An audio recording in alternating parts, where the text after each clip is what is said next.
Hi gang, welcome back to Crazy Life Homestead. I'm Mo. Today I have a couple of things that I need to get done. I have a little clip that I want to show you of what we did last night for some of this stuff today. So stick with me.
We have some gardening and some horse stuff that needs to get done.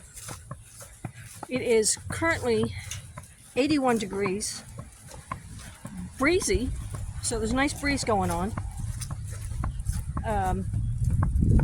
The farrier is coming today. A farrier is a person that trims and shoes horses. So the horses have needed this for a while,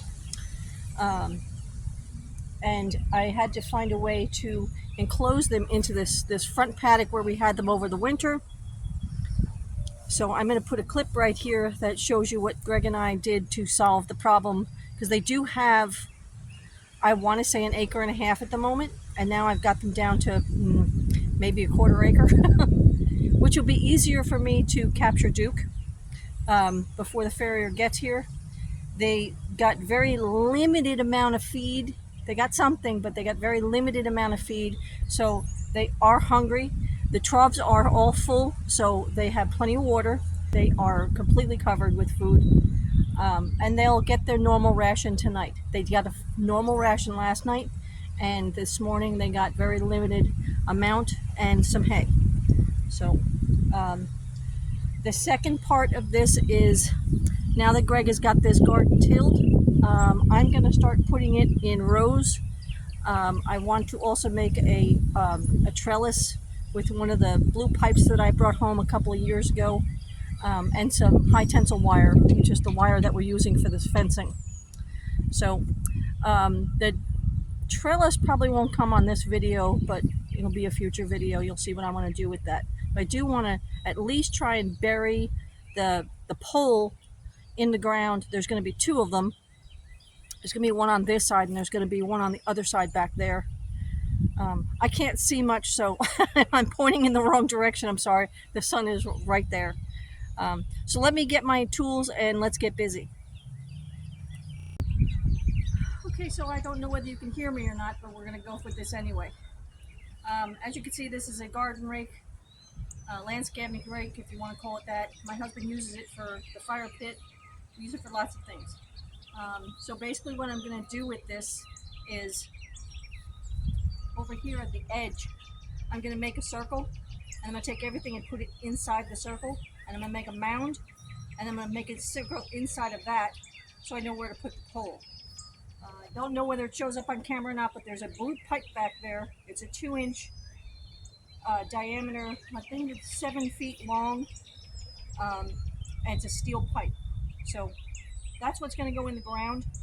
I'm going to poke holes in the top of it, and then I'm going to take the high tensile wire and crimp it downward like a tripod to hold on to wire to go into the ground with tent stakes. Then I'm going to take the high tensile wire and I'm going to weave it back and forth, and then opposite weave it again so that it's a woven trellis, and should keep everything nice and tight. That's the idea. Don't know if it's going to work, but we're going to go with it and see what happens. I have this material here. I'm going to use what I have and keep the cost down. So on this trellis, I believe I'm going to do green pole beans and loofah, and on the other side I'm going to do cucumbers and cantaloupe. So by the time the melon / loofah start going wild, they should be running out of the cucumber and the green bean. Hopefully. That's the idea. So we're going to go with that and see what happens for the summer, and I'll keep you updated as we go throughout the summer.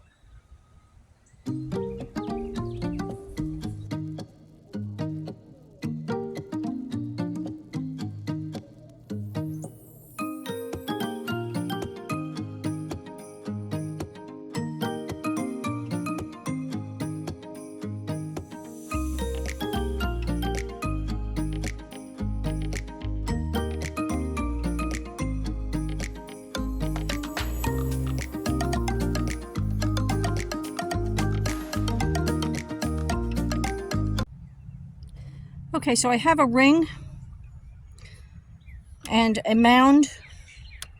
As you can see, there's a mound around. I want to put there's going to be a mound in the center, because when I put that pole in the ground, it should make a nice mound which will hold the water in this little ring.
Okay, so this is all I'm going to get done today. As you can see, I've made a small wall here to capture some water to keep it in the garden. There's the ring. I'm just kind of smoothing it out. I didn't want to wear myself out because I do still have the farrier coming today, and I have to capture up horses. So that's always a chore when that happens. But the space that they're in is a lot smaller than having them on that back 3 acres over at the other farm in Orlinda. They're, like I said, they're maybe on a 1/4 of an acre, maybe, if it's that. It's the original part that we put them on when they first got here. It's not very big, but they haven't had a lot to eat, so they're hungry, and they're going to come to the food. Duke is always going to fight me until I have a barn that's enclosed and I can put him in a stall. He's always going to fight me until we have that. So I'm expecting that. But again, with the farrier's help, it shouldn't take but 2 minutes to capture him up once we get him in a corner. I just got word from the farrier that he's going to be early, so I'm going to go try and feed these guys up and see if I can capture Duke myself, and he'll be here in about 20 minutes. We'll see what happens. This will be fun.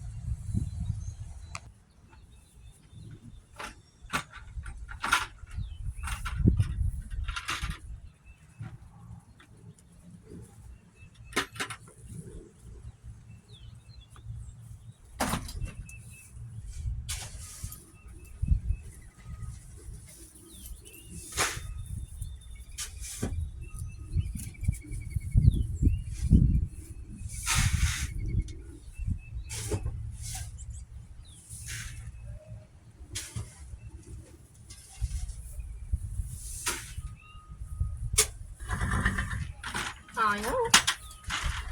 You ready? Oh, everybody's ready. You ready too?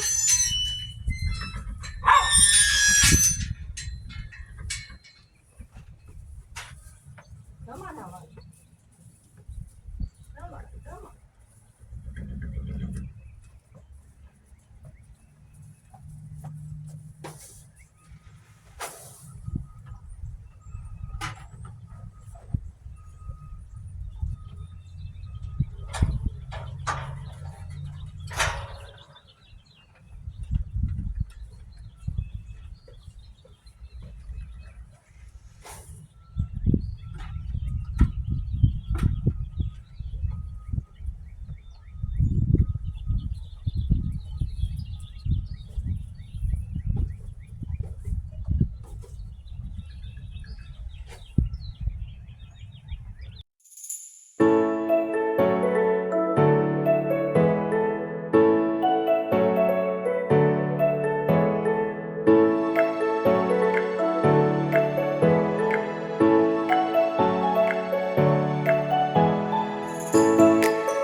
Okay, so I couldn't capture much of that because of capturing Duke and all that. I have to hold a horse, and it's, you know, there's only 2 of us here.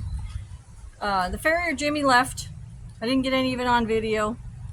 I tried, but camera's not cooperating either.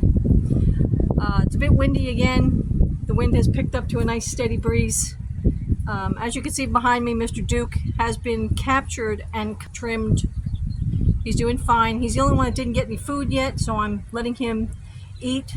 The girls are trying to get in against him, but I'm not letting them. So I'm babysitting for the moment. He's got just a couple more crumbs left, so it won't be long. Other than that, I'm going to cut it here. You guys stay safe, stay out of trouble. We'll catch you on the next one. Thanks for watching.